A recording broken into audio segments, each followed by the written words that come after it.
আফ্রিকার এক বিশাল জঙ্গলে থাকত ৩ বন্ধু। লম্বা গলার জিরাফ গগন, শক্তিশালী গন্ডার গম্ভীর আর বুদ্ধিমান হাতি হিমু। ৩ জনেই খুব ভালো বন্ধু, কিন্তু একটা ব্যাপারে তাদের সব সময় ঝগড়া হতো, কে সবচেয়ে বড় আর শক্তিশালী।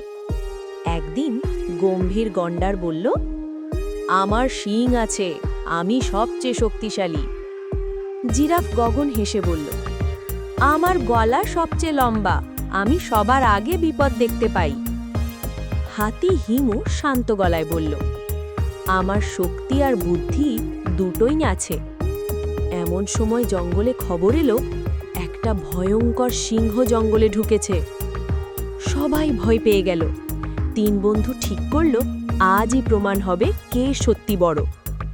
গগন তার লম্বা গলা তুলে দূর থেকে সিংহটাকে দেখতে পেল। সে চিৎকার করে বলল, ওই তো আসছে। গম্ভীর গন্ডার সাহস করে সামনে দাঁড়ালো। সে তার শিং মাটিতে ঘষে প্রস্তুত হলো, কিন্তু সিংহ কাছে আসতেই দেখা গেল ওটা আসলে একটা ছোট সিংহ ছানা। ছানাটা পথ হারিয়ে ফেলেছে। হাতি হিমু তার বুদ্ধি খাটালো। সে বুঝল লড়াই করার দরকার নেই।